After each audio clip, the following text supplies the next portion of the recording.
evening, everybody, and welcome to the Borderline Podcast again with me, your host, Andrew Willix. Guys, I've got an absolutely outstanding guest lined up for you tonight.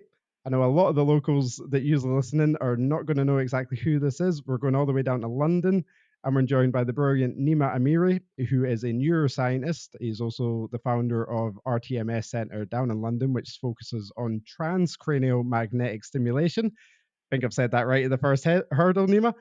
And he's obviously going to be on today to talk to us, obviously, a little bit of what he does, the different therapies that him and his business can offer. And the story behind that, as I say, it's quite a new subject for me personally. So this is going to be a big learning curve for me. Nima, welcome to the Borderline Podcast. I'll just start you off. Like I say, could you just tell us a little bit about yourself and your studies and how you've gotten to become a neuroscientist? Yeah, thank you. And yeah, it's great being here with you, Andrew. And thank you for having Thanks. me as a guest as well. So yeah, it's my pleasure. Um, so basically, me getting into neuroscience and becoming a neuroscientist in general was kind of an interesting story to start off with because I've always wanted to be a pharmacologist in general. And I applied to university to go and study pharmacology. At the age of 16, I knew I wanted to be a pharmacologist, and this is the career that I wanted to go ahead with. So basically, I took a gap year before going to uni. And then what happened was I applied to uni to go to Manchester. And at that time, when obviously got in, everything's fine to start the course.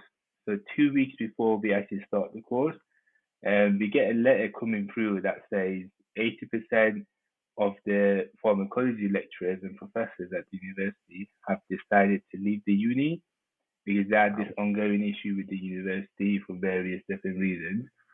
So our course basically changed into physiology and neuroscience, basically.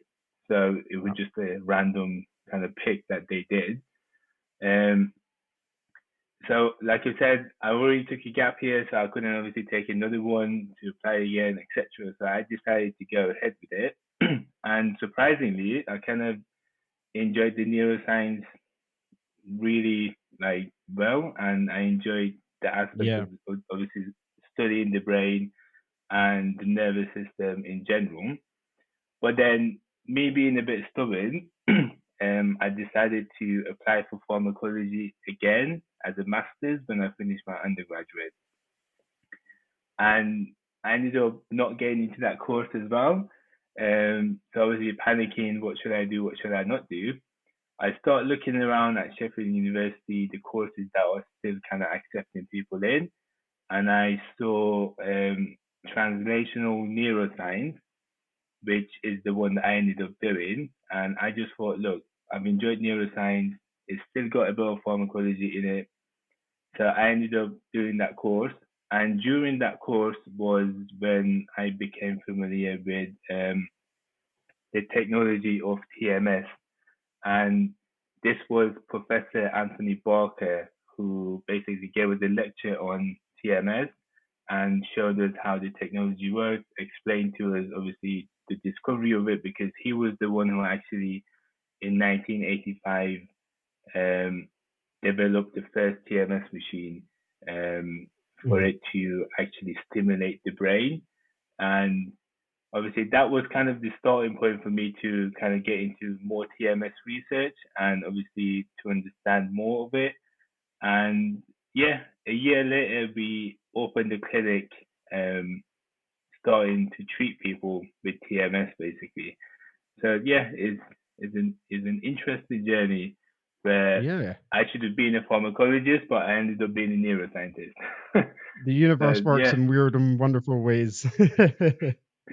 yeah. Sometimes you're supposed to be going down this route, but you're kind of saying to yourself, "No, I want to go down this other route." Yeah. But then it kind of keeps on pushing you towards the right direction. So yeah, sometimes going with the flow kind of works out anyway. Yeah.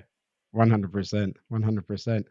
So you said you studied directly under obviously Professor Anthony Barker, who was the pioneer. behind TMS. So I Yeah, watched a little bit of videos on him this morning, just to try and get myself clued up that little bit more. And it's mind blowing how far it came in such a short period of time. When I went, I think he was describing the original.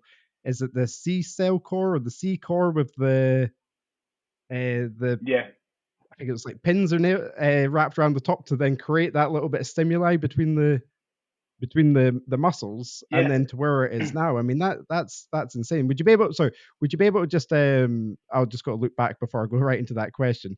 Would you be able to just give us a breakdown of what TMS actually is and what that does before we start going yeah, back into its exactly. history, I guess? No, I guess yeah. So I'll briefly explain the history, and obviously I'll explain what TMS actually is and how it actually works. So TMS in general, it stands for transcranial magnetic stimulation. So transcranial meaning the top layer of the brain, and magnetic stimulation meaning that we magnetically stimulate the top layer of the brain. And what they managed to do in 1985 was to develop a magnetic coil, because magnetism, electromagnetic field existed anyway.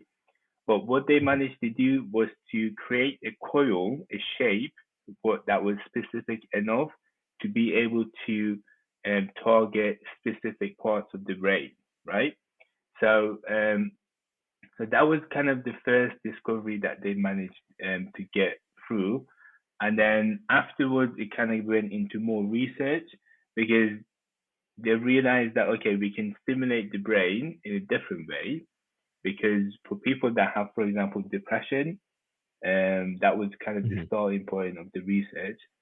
There are certain parts of the brain that are low active, basically underactive, and they mhm. can stimulate those specific areas with TMS to excite them. Obviously, we'll explain that as we go anyway.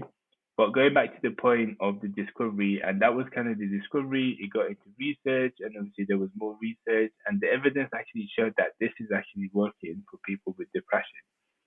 And in Mhm, 2008, FDA approved it for the treatment of depression. And in the UK in 2015, the NICE guidelines basically recommended it to be used in the NHS and obviously other clinics as well. So it's got a lot of evidence behind it in terms of like what it can do for the treatment of mental health in general. yeah. Um, and obviously the research is still ongoing, etc. So in terms of like how exactly TMS works, like I said, it's basically a magnetic field that um, stimulates the brain in such a way that, because if you think about how the brain actually functions, it it functions through electricity, right? So our neurons are activated through an action potential, which means electricity. So what TMS is doing, TMS is actually sending a magnetic pulse, and that magnetic pulse is actually activating the electricity within those specific neurons or that specific part of Yeah. the brain that we are targeting. So it's a very targeted treatment. So, for example, if you take a medication, it goes all over your body and all over your brain. But then with this type of Yeah. treatment or neuromodulation in general, it is targeted towards specific areas of the brain. Yeah. Yeah. Sorry, that's it's incredible. Like you said, there's something that I just caught in with was obviously when you're taking a medication that is, it's in your blood, it's interacting with your hormones. This is very direct. So I'm assuming there's obviously, like you said, that there's a lot of evidence there to support that this really does work for those suffering, like you said, for depression. Is there Yeah, I mean, obviously yeah. is it immediate relief do you tend to see when people use TMS that obviously if I was to go down and take I'm on metrapsapine just now, you're talking about 6 weeks before that really starts to work in the system. I'm Yeah. assuming TMS is a much faster delivery. But in a way, kind of yes. So I'll explain, for example, the course of a treatment, for example. So in general, if someone is doing TMS, the one course of treatment would be about 20 to 30 sessions. So, and these sessions are done on a weekly basis. So you do Monday to Friday. Ideally, you only do 4 to 5 sessions a week, and the treatment goes on for 4 to 6 weeks. So, but on average, we get people. Obviously, I've been doing TMS as a treatment for 9 years now. So Yeah. on average, we get people that kind of start responding to the treatment at around 10 sessions.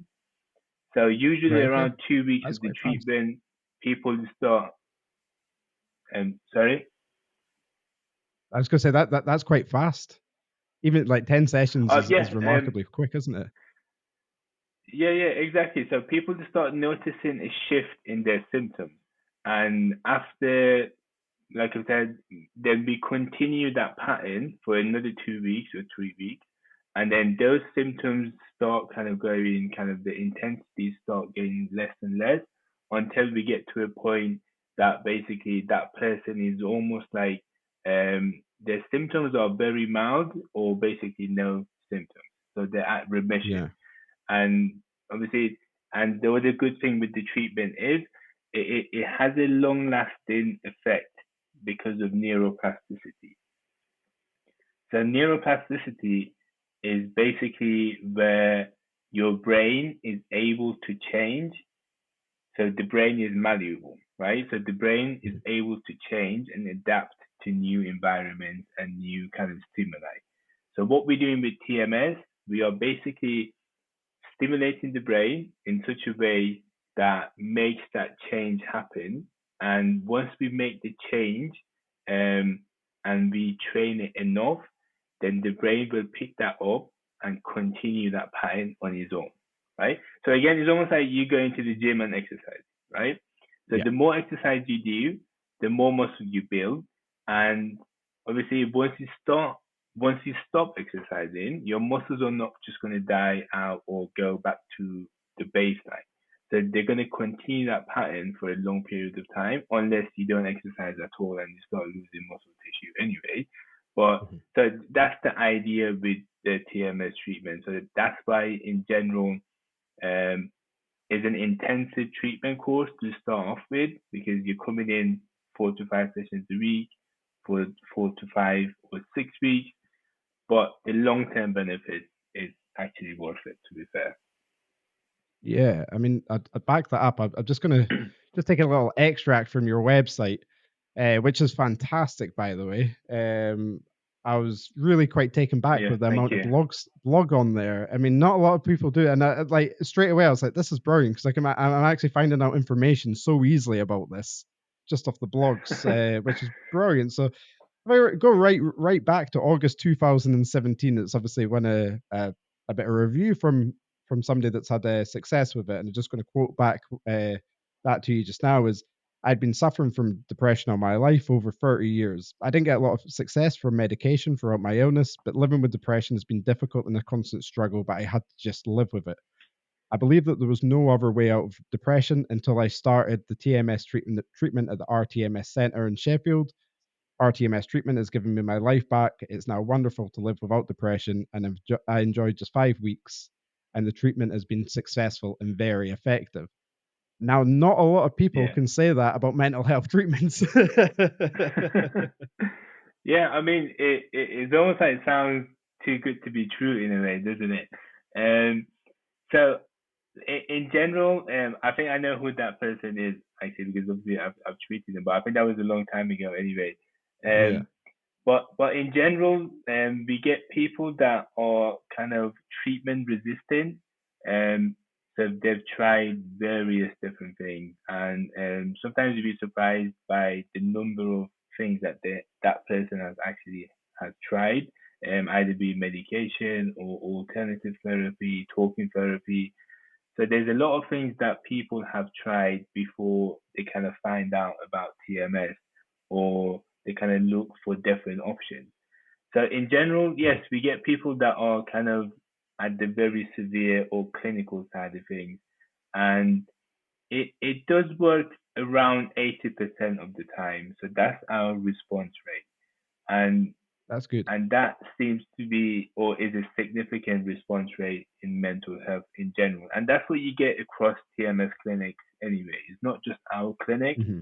Um, so a majority of TMS clinics that do TMS treatment in general, they get a really good response rate because the treatment tends to work pretty much similar, but then obviously the assessment of assessing that person and finding out what the main or the root problem is Hmm. and how we treat that obviously differs between clinic to clinic anyway.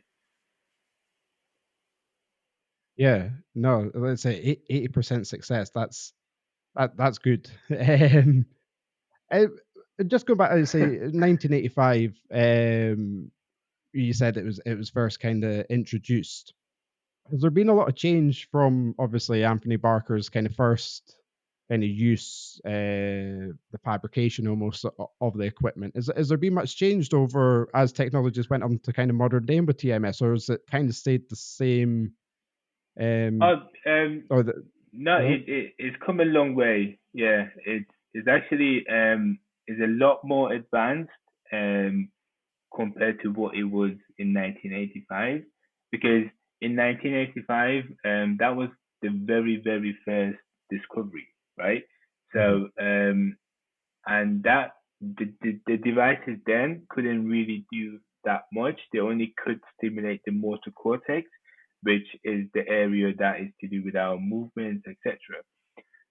But now it can penetrate a lot deeper within the brain. It can stimulate the brain in different ways. So there's two mhm, main ways of stimulation. One is excitation, and another is inhibition. So excitation is where the TMS actually excites the brain to make it more active, but then inhibition is where it's inhibiting excess activity. So for example, mhm, like I was saying, our main line of treatment is depression, anxiety, and OCD, and sometimes we treat different psychiatric or neurological disorders as well. But those three are the main line of treatment. Um, so depression is where the brain is going less active, right? And we can see that with MRI scans or another scan called QEEG. So this is another brain scan that we actually use in our clinic before we get people to do the treatment. So it's part of our assessment anyway. So with depression, it's mainly the frontal part of the brain that is gone less active. And what we do with the TMS, we target those specific areas and we cause excitation. But with anxiety, is basically the other way around. We see the brain in certain areas is gone hyperactive, right? So it's gone very active. And what the TMS can do is actually can reduce that activity and calm it down. So it's interesting how we can manipulate the brain because um, it's just gone off balance, and we're trying to balance things out within the brain because if one part of the brain goes off balance, it will cause the other parts of the brain to go off balance as well. And that's why where mhm. people have anxiety, they end up with depressive symptoms, or people that have depression, they end up with anxiety symptoms. So it really comes hand in hand because they kind of like that off balance in one area causes issues in other areas as well. Yeah, that's a really common thing I seem to come across with talk to people. Just using myself personally, I was anxiety for what I would describe as 7 years, and then I would say 4 years have been more predominantly depression, whereas my anxiety, Mm, yeah. I use the terms gotten better. I don't think it's gotten better. I just think the depression's been a little bit more powerful, if that's the right word. Um, Oh, okay. so you touched on, Yeah. we, sorry, right. I didn't quite catch the abbreviation of, is it QUIG you call it? The quantitative electro. Nenecephalopathy. Is that how we're saying Um, that? yeah, it's a bit hard to actually pronounce that. I'm not even going to try it to be fair. Um, yeah, fair enough. You tried it at least. So I would just call it QEEG for Yeah, short, right? It just makes it easier.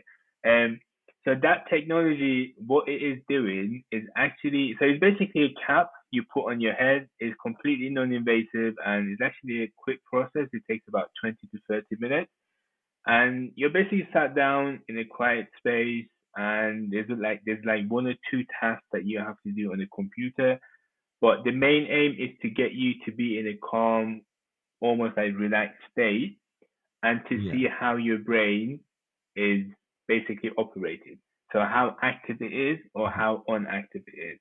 So with the QEEG, like I said, it's actually recording the electricity within the brain, so it's recording the brain activity. And what we usually see with anxiety, people that have anxiety, um, their brain is basically gone very active in certain areas where they shouldn't be when they are in a relaxed state. So, for example, yeah, if you're stressed about something or if you're going through an anxiety episode, um, then that's how your brain should be because it will be more active because there's more things happening because it's responding to a stimuli basically. But then when you're in a relaxed state, your brain shouldn't be that active. So that's when we know that there is definitely something going wrong um, within yeah. the brain. Yeah, that's fascinating. And obviously, you touched on anxiety, depression, and OCD, but there is a couple other sort of ailments that can work. I figured your website to see like some PTSD on there as well. So it's quite a broad spectrum, isn't Yeah, it? That it can kind of target. yeah. I mean, it can target various different things, but what we try to do, we try to as a clinic, we try to treat things or conditions that have enough data and evidence behind them. Um, so we can look at the data and the evidence and say, okay, this is how we can treat this condition. So, and also I think the QEEG, the brain mapping technique, is pretty useful in seeing what's happening within the brain. Because, for example, if we have someone with tinnitus, right, Yeah, then we can see the auditory system for that person on the QEEG map is gone very active, right? So yeah, that shows that okay, this part of the brain is gone very active. So what we need to do, we can actually reduce the activity in that part, and then by doing that, the tinnitus will hopefully kind of significantly calm down. yeah. Again, it's fascinating. Do you have to? I just have to ask there. But, not that I want to draw a comparison between TMS and your kind of normal everyday medication that we can go on. Um, would you say there's, I don't know personally from being on different medications, do you encounter any side effects to this type of treatment, or is it, because I just know from Um, personally, medication's awful yeah. in that respect. Yeah. I mean, look, like we said earlier with medication, if look, let's say if medication was able to go very specific with very specific parts of the brain, then we wouldn't get as many side effects as we would, right? But then Hmm. because it goes all over the brain, it goes all over the body, so it's in our blood system. So it's going to start interacting with things that we actually don't want it to be interacting with. So that's where most of the side effects are actually coming from. But with TMS Hmm. in general, side effects wise, um, we usually just kind of see about 10% of the people that do the treatment, they'll get kind of a slight headache or a transient headache. Hmm. And that's mainly coming from your scalp because it's a magnetic field. It's almost like if you could imagine like a plastic band just hitting your hand and then it goes a bit numb, right? Or a rubber band just like kind of like going on your skin. Um, then that's the sensation that you tend to get. But after a couple of sessions, you don't really feel much because your scalp gets used to it. So that kind of headache goes away as well. And some people kind of feel kind of lightheaded for Mhm. a minute or 2 minutes after the treatment. And obviously, the main reason for that is um, because we're stimulating the brain anyway with the magnetic field. So we almost like giving the brain a mini exercise. So the brain becoming stimulated and being more active uses more glucose, and that's the energy Mhm. source for the brain. So your glucose levels basically drop slightly, and that's why you might feel a bit kind of lightheaded or tiredness after the session. But in general, it's completely non-invasive and you're fully awake and alert during the sessions. And a lot of people do talk, or some people just go on their phone, or some people listen to music, and Oh some people wow. actually fall asleep during the session. So it's very interesting. Yeah. Yeah, they get used to Definitely it be very guilty of that quickly. one. So yeah, um, no, you get used to it pretty quickly, surprisingly, because it does make a sound as well as it comes on. But yeah, it's very interesting how you get used to it pretty quickly because it's almost like doing an organic thing, right? It's activating your brain. It's almost like I call it like it's almost like massaging your brain. It's giving you a mini massage for the brain. So it's yeah, it's Yeah, that pretty that fun. that's the way you're describing it. It sounds absolutely beautiful. Yeah, yeah. So yeah, it's um, an interesting treatment to be fair. it definitely is. Do you believe? You just said obviously you got into this in 2015, 2015, 2015, and would you say a lot more people? We seem to seem a little bit of a tidal shift just now in mental health that it is becoming wholly more accepted, wanting to be open with, Oh which is yeah, obviously I think like. yeah, Is that shown in the amount of treatments that you give out that people are a lot more open to obviously finding a route to these problems, whereas in the past it's put it away in the cupboard. I can't be bothered with that yeah. part of it, today. No, exactly. I think so like since 2015, I've seen obviously one thing that I've seen is a lot more people are actually looking for alternative treatment, not just TMS. They're looking at different options to help kind of their mental health in general. And I think talking therapy is one of the best things that you can do to start off with. And obviously with medication, it works for some people, it doesn't work for others, and obviously the side effect is one of the major setbacks to medication. But in terms of like brain stimulation technologies, I think TMS is at the forefront now, but then there are kind of other technologies, for example, TDCS therapy, um, so which is a different form of treatment. So there is more technologies that are coming out, which is kind of like specifically targeting the brain in a different way. And it's almost like targeting the natural system of the brain rather than influxing it with, for example, medication, which completely does almost like an artificial thing to the brain. And another shift I've seen, especially since the COVID pandemic, is that we are actually getting more people that have anxiety symptoms rather than depressive symptoms. So Mhm. anxiety seems to be a lot more prominent in the last couple of years, and especially I think since obviously the pandemic, which wasn't easy Yeah, for people at all and for everyone in general. So yeah, yeah. Too right. I mean, I think with anxiety as well. For me personally, I can only use my own personal example at this.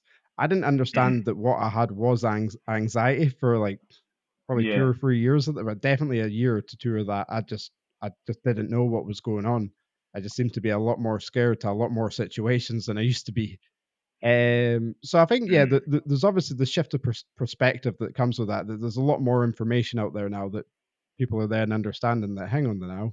this could be anxiety. As terrifying as that is. But again, I was on your website and you're speaking about there about different treatments.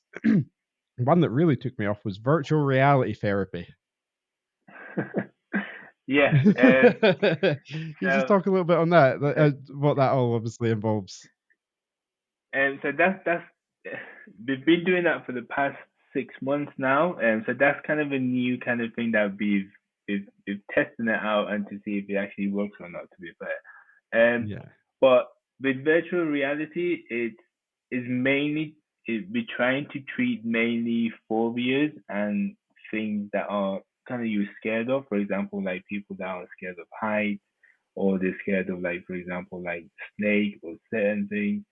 So the idea is that we're trying to put you um so for example, if I'm scared of heights, which I used to be anyway, I think I still am.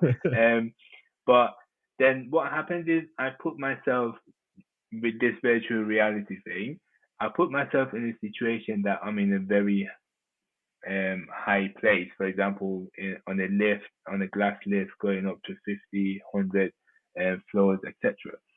Then what's happening is that you're putting yourself, you're in a safe environment. Consciously, you know you're at home or you're in a clinic, you're safe, you're sound, you're grounded, everything's fine.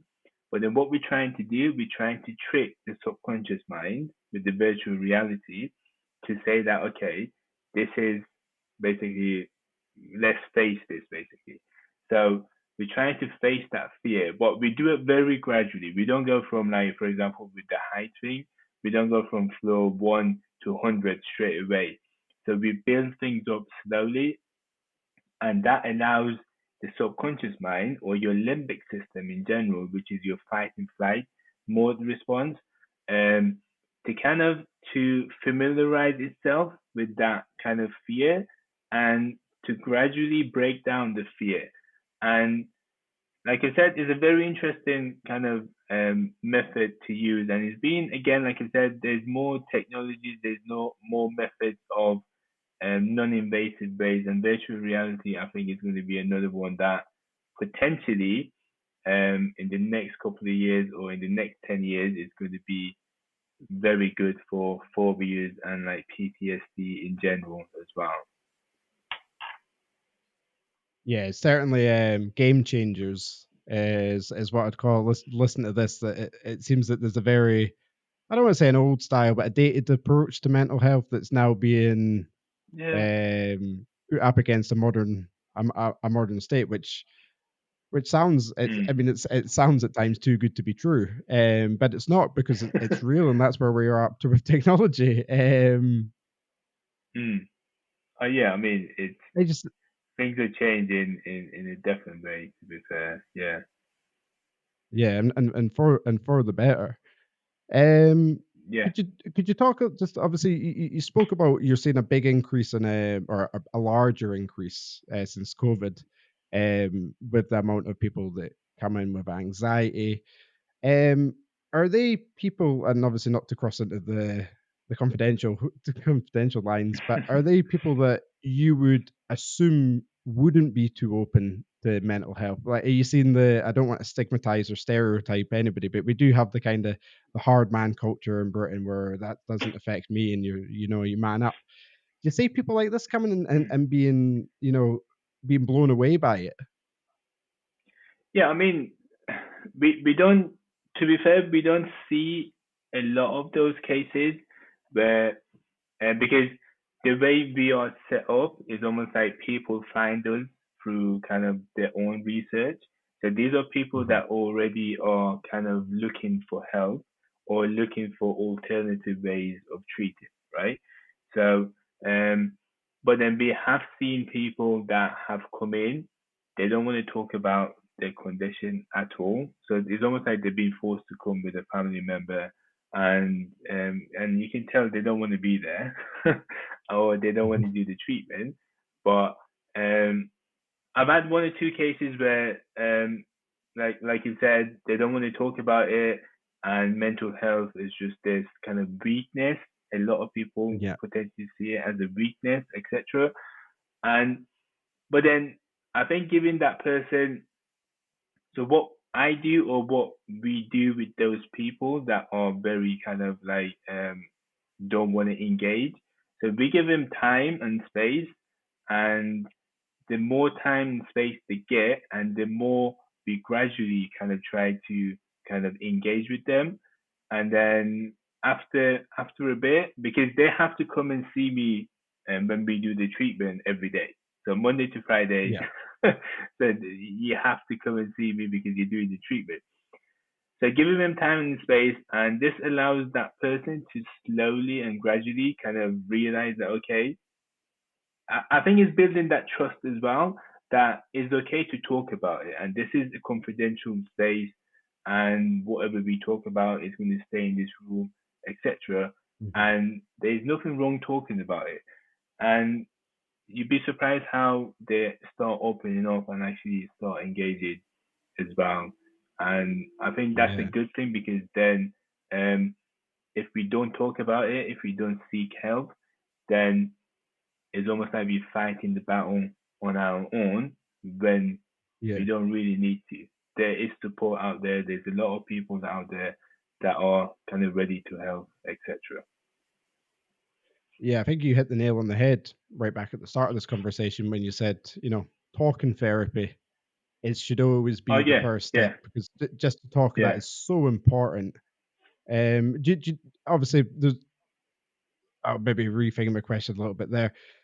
You're totally right. Obviously, there's people that would have been done the research, but do you get people that come in that obviously they just haven't spoken about it to anybody before? This has been a secret battle for years, and they've tried different things. Maybe they've spoken to their GP, had not a success with Mm. medication, and then they run into things like this, and it works. That Yeah, must be yeah. incredibly fulfilling for the likes of yourself as well. Yeah. I mean, like I said, because we usually get people that are at kind of the severe side of symptoms. So when we see someone that severe kind of improving, and you can see that their color is changing, their tone of voice is changing, they're smiling a bit more, they're just talking a bit more. So these are the tiny things that, or not tiny, but for someone who's got severe depressive symptoms or anxiety symptoms, these are actually huge improvements. But then it's a gradual improvement that we see, and that is what keeps us kind of doing this, because like I said, starting the TMS clinic in general, because TMS was very, very new to start off with. In Mhm. 2015, we were the second clinic in the UK that actually um, opened. So it's been kind of a long journey, but seeing people improve with the treatment, that makes a huge difference, and that's what keeps us kind of keep on going, really. Yeah, absolutely. That's what it's all about. It's Oh yeah, not that I'm a exactly. doctor by Yeah. any means, but it's Oh no, no. brilliant. I And even mean, like, yeah. sorry, on you go. There's a little bit of lag, so I was interrupting you there. I think. Yeah. Sorry. Yeah. Oh no. Yeah. Sorry. Go on. I think there was a bit of a lag, but yeah, that's fine. Yeah. Um. So do you see anybody? Do you ever give advice for any kind of, like, say you'll see people coming in at the severe end of depression, or anxiety? Do you offer any kind of lifestyle changes to go along with the treatment that kind of pair up quite well? Is there anything like that that you find that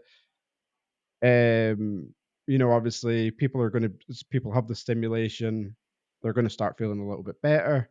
Do you advise that they try to do anything during the course of the treatment as well, or is it pretty much um, Oh yeah. in and amongst the TMS itself? Yeah. I mean, so I do talk about the talking therapy a lot, actually, because so I've got a counseling background myself, but I don't actually engage in counseling. So I've just basically trained in it to be kind of be able to help people, or to engage in those conversations during the actual sessions, because the sessions usually last about 20 to 30 minutes, and the person is, again, like I said, is fully awake and alert. So some we kind of engage in different conversations or talking in general. So the model that I like to work from is called biology, psychology, social model. So the biopsychosocial model. I'm not sure if you've heard of it or not, but in general, it's um it's basically looking at the biology, which what we are doing with the TMS treatment, for example. The psychology is trying to understand that person, where they're coming from, what is their psychology, what they're thinking, how they looking at kind of their symptoms, etc. And the social again is their family, friends, relationships, and their job, work life. So all of these things matter because if any of those three is a bit off balance, it's going to cause kind of issues down the line. So again, I try to understand what's happening in that person's life because sometimes it could be a diet thing where I can say, okay, maybe you need to go and talk to a nutritionist, talk about your diet because this type of food or etc. This way of eating is not beneficial to you. Or I usually recommend kind of talking therapy for people that are not engaging in that because sometimes you see a lot of things that um, will be solved by talking therapy as well. But then it's a combination of things because some people are very um, they're very severe that they can't engage in talking therapy, and that's absolutely fine. And that's why Right. Okay. we Yeah. do the TMS to get them in a good place or at least a stable place before they can go and actually engage in the talking therapy. So it can't just be the TMS or it can't just be the talking therapy. It needs to be a combination of different things to get someone to stable place because we can say, look, we can do TMS and let's forget about everything else. You might feel um, the benefits of TMS treatment, but then if you're actually looking for long term kind of stability, is engaging in different activities to make yourself kind of the person that you want to be and obviously be stable in the long run as well.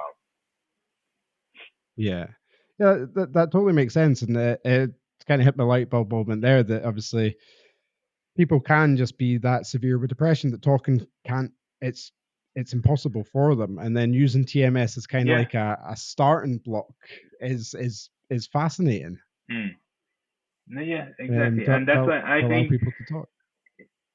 yeah, and I think in general, if I think my opinion is that in general, like TMS could be a first line of treatment alongside talking therapy, um, because there has been cases where I've seen people coming for the TMS treatment, but then when we ask them the questions when we do our assessment, it's basically the social that is causing them issues. It's not the biology or Yeah. the psychology, it's the social. So them doing TMS treatment is potentially not going to be that beneficial to them. They just need to go and deal with the social side of things. And once they do that, their mood will start lifting or the anxiety will become less in general. So again, it's really looking at um, that individual's kind of history and their current situation, and obviously taking it from there rather than saying, "Oh, let's just do TMS for the sake of doing it and see what happens," or any other Yeah. type of treatment in general. Yeah. Yeah, that's good. So you could, am I right? I'm just running an assumption here. Just say hypothetically, I was somebody that suffered from great social anxiety and I couldn't talk about it. Could I then, Mm. hypothetically, come and get TMS to allow myself to talk about it, to then go to virtual reality, to then go back to TMS while still using talking? Would surely say the biology, the social, well, to a degree, because you're subconscious in you as well. Could is that Oh possible, yeah, or is that. that just a bit too much overload? Or Oh no, I think that's a very good treatment plan that you've just come up with. well, So use me yeah, as a marketing no, team. yeah, yeah, exactly, yeah.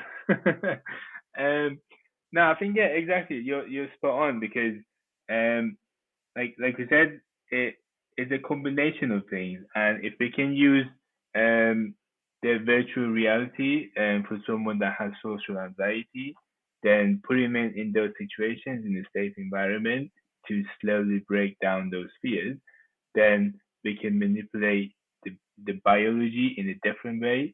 And obviously, the talking therapy, like I said, is always a combination of things. But then again, some people we see, they do the TMS because they've done the talking therapy before, or they're already doing the talking therapy, and they just need one line of treatment, and that kind of sets them off, and they start kind of exercising, they start engaging more, they start doing their hobbies again. So it just makes a huge difference. And obviously, exercise is one of the other things that um, would be very beneficial. Or if you can't exercise, then just kind of a half an hour or 20-minute walk at least 2 or 3 times a week. That generally will be good as well. Or just being in nature in general. So it's trying to understand what works for you and what doesn't. Someone might not like to exercise, or they might just want to go to yoga classes. So it really trying to figure out what works for you and what doesn't. Yeah. So let's just stick with the personal thing and just say I came to you and it says, could you give me any? I came into your thing and I'm just looking for a quick fix, a quick tip for some anxiety relief. What would you advise? Oh, okay. Um, yeah, I think so. One thing that I kind of usually say to my clients that come in, obviously the breathing techniques, and we all know that breathing, etc., is great, and trying to kind of take deep breaths in and hold for a couple of seconds and kind of slowly release. So that's always good to get oxygen into the body. But there is one thing that is slightly well, completely different. So this is basically an ancient Japanese technique, which is called Jin Shin Jitsu. Again, I'm not sure if you're familiar with this, but I'll I explain am what not. exactly it is. Yeah. So the name is Jin Shin Jitsu. So it's an ancient Japanese method that promotes physical, emotional, and spiritual well-being through basically touch. So it's based on the premises that our bodies contain energy pathways that can block and that can be blocked, which leads to physical and emotional imbalances. So according to this idea, all you need to do is basically so each finger is associated with different energies and different parts of the body. So all you need to do is hold each finger for 1 minute firmly, obviously not too tight, and you kind of start getting a pulse come in after 30 seconds or 40 seconds, and that kind of tells you that okay, this is kind of this is actually working. So it's basically like holding it like this, but obviously it's not a video, you can't see. So it's basically each Yeah. finger you hold Yeah. it for a minute with your other hand. um so I'll break down each finger and how what it is related to. So your thumb is related to worry and anxiety. So if you're in a situation that you start kind of feeling a bit more anxious, you can just hold your thumb with your other hand, and then vice versa. So for a minute. And again, this is like almost like tricking your brain as well. It's almost like the mind and body connection, right? And your index finger is linked to fear and mental confusion. Your middle finger is linked to anger and irritability, and the ring finger is associated with sadness, and the little finger is associated with self confidence and self esteem. So, again, like I said, this is an interesting method that I have used myself in various different situations because we all get anxiety, we all feel anxious, is a part of who we are. Um, so if someone tells you they never get anxious, they're lying to you. Yeah. um, but obviously, someone who is suffering from clinical anxiety or the illness, that's obviously a different thing anyway. But in general, I think this can be used in any situation. What I generally do, and sometimes I meditate with this, where I hold each finger for a minute. So that's 10 minutes in total. So that's almost like a 10-minute meditation as well. Or when I'm in a situation that I just feel a bit more anxious, I kind of hold, especially the thumb finger, which is anxiety and worry. So you hold that for a minute each, and the center of your palm is basically the center of it is almost like the source in a way, so you can press that firmly as well. So yeah, that would be something interesting to give it a go and to see what it does for you. Yeah, I mean, it's interesting that you you talk obviously about meditation with that, and I do a lot of chakra meditations. I'm going to give that a bash because that actually Yeah. sounds kind of similar in a weird way that you kind of unflowing your energy and whatnot. And yeah, that's incredible, actually. No, definitely. I think give it a go and look, it I think is trying different things and to see if it works for you or not. You might see a really good result with it, or you might not see anything, right? So, Yeah, but then that doesn't mean that um it is not going to work for other people, etc. It's just that again, everyone is different and everyone responds to different things slightly differently anyway. But I found it useful myself, and I've kind of recommended it to various different people, which has been useful to them, which is good. yeah, yeah. I tell you, the Japanese knew what they were doing with putting the middle finger as anger as well. Yeah, exactly. Yeah. So obviously, you've been in this field a while now. Where do you see that taking you? Is there you say that technology develops, it is still development over time. Is there a specific thing of that that really interests you, or is the TMS still always going to be the center of your work? Do you believe? Yeah, that's a very good question actually. So I think yes. Over the years, I've come to the point that I've realized that the neuromodulation or TMS treatment is going to be basically the center of what I will be doing always. Um, but in general, I'd be more interested kind of in the near future to kind of do a bit more research and kind of research in those areas that is lacking, especially in the TMS field, and to find ways to make the treatment more precise and potentially for conditions that potentially don't have that much treatment options at the moment as well. So that's kind of the long term goal. But like we said, obviously with the TMS field, it's a lot of people are doing really good research into it with different disorders, different conditions. So it's definitely becoming a different option for people to try where other options have kind of failed, which is obviously good to see because if you're suffering from a condition that you've tried various different things and you've not got no benefit from it, it's always good to hear that there is a different option to try at least. Yeah. No, it's a fascinating subject, and it's another one for me because, like I said to you, it's incredibly new. So as far as kind of Mm, like my expectations go, as far as treatment, it is talk therapy or medication. That's as far as so to hear that technology is advancing as well, almost in a mm, bittersweet irony with the fact that we're still in a stigmatized culture towards something. mm. Yeah, Um, yeah. do, do you struggle do you struggle with that as part of your job anyway? Just on a more personal question, the stigmas that are portrayed throughout mental health.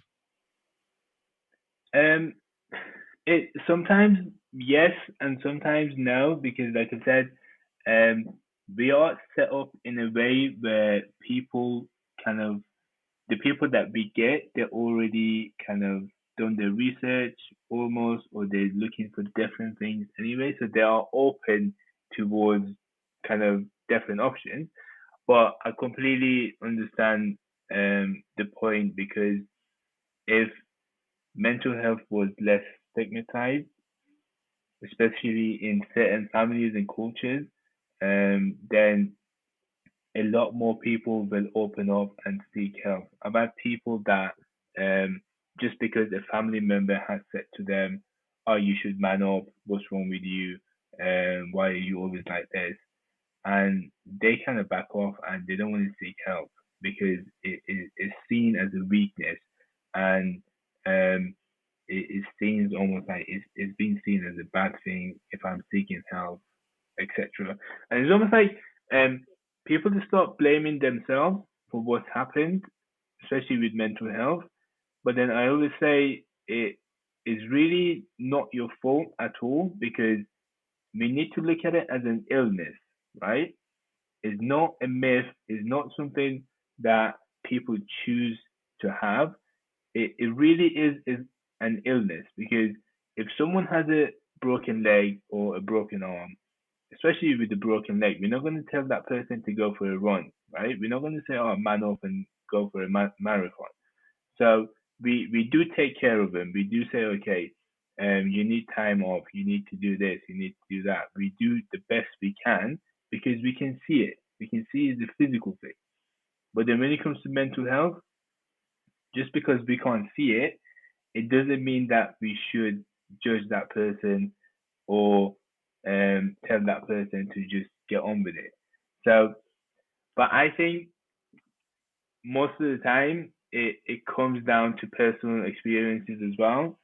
Because if you have suffered from any type of mental health, then you will be a lot more understanding of other people in general, and you will appreciate what they're going through.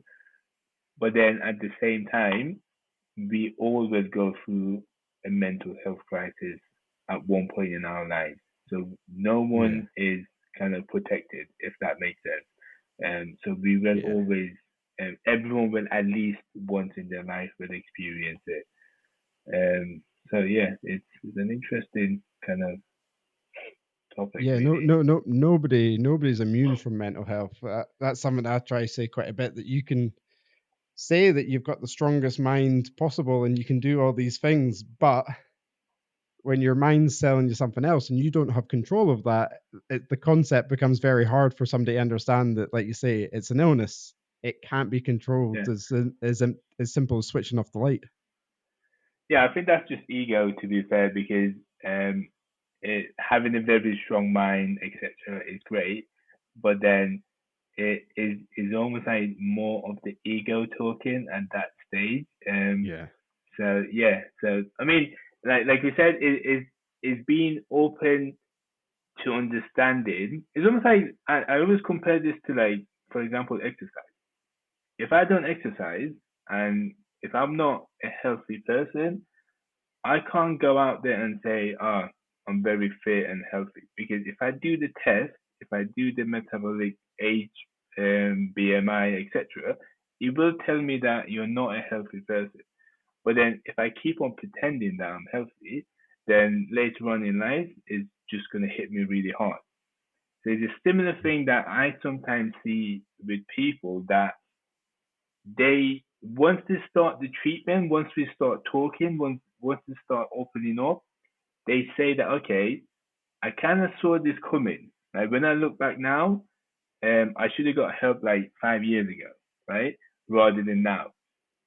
But then we kind of keep on leaving it until it gets to kind of like a full blown mental health crisis. yeah, But then again, it's not our fault or it's not their fault. It's because we've not really been educated on mental health properly as yeah, a young person. Because I'm sure it was the same for you, same for me. When we went to school, we were not educated on mental health.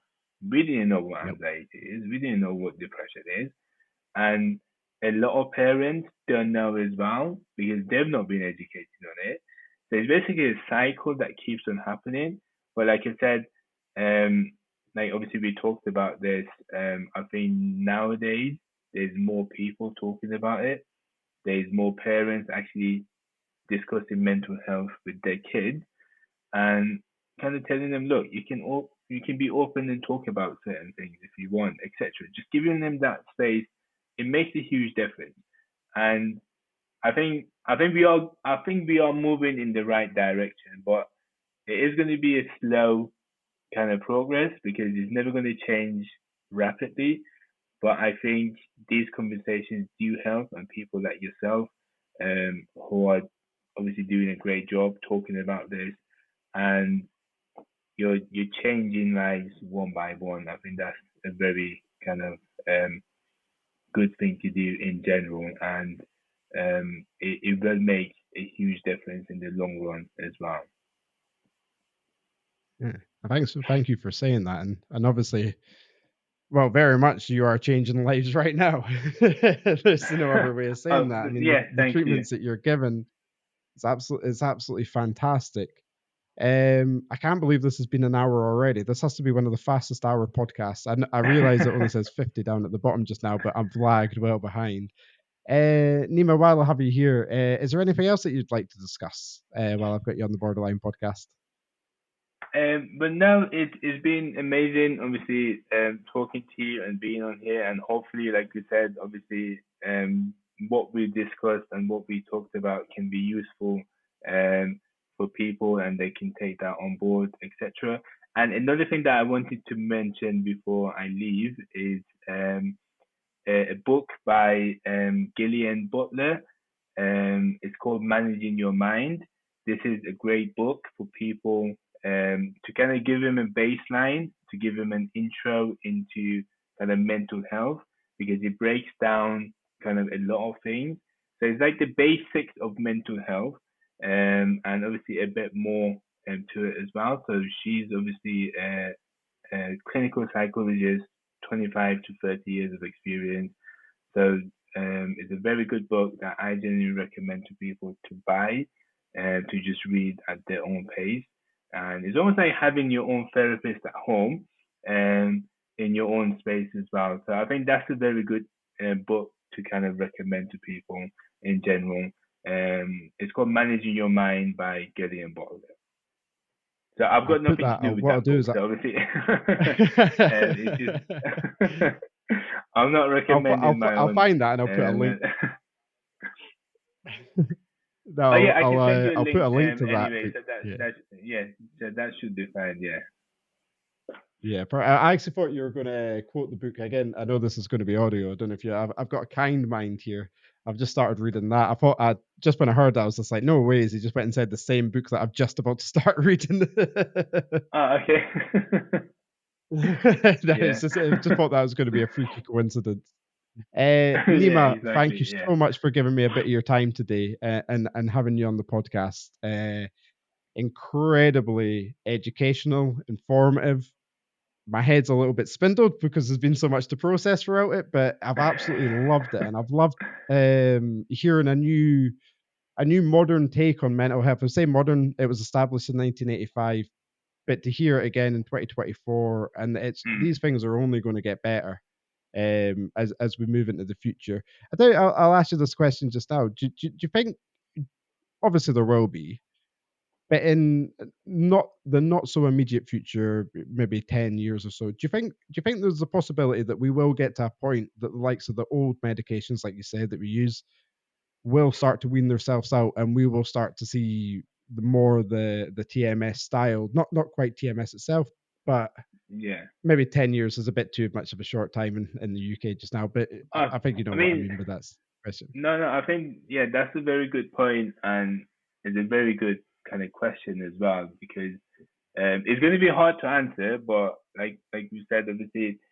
Um, with what Neuralink is doing at the moment with kind of the brain chip, obviously that's a very interesting area of what they are doing as well. And just being obviously doing this kind of clinic or neuromodulation for the past 10 years, we do see a lot of people that are kind of just tired of taking medication because it's giving them a lot of side effects, etc. So, like I said, that shift is happening, but then it's going to be a very slow shift. So we don't know if it's going to be 10 years, 20 years. But then looking at how technology is advancing, I wouldn't be surprised if it'd be a lot quicker than we actually think. So Yeah, it's that's it. like obviously with Things just yeah, to with technology, yeah. they just seem to appear now. Technology is going that fast. I only Oh just yeah, last year had yeah. my first go at a virtual reality headset, and yeah, it's scary. No, It's yeah, scary before you exactly, even yeah. simulate a fear. No, exactly, yeah. Uh, Um, uh, yeah, honestly, Nima, thank you so much for your time today once more. yeah, you're Yeah, it's welcome. been And a again, like I said, yeah, it's been a pleasure being here as well and talking to you. And yeah, it's been amazing. I'm glad you enjoyed yourself. Yeah, definitely.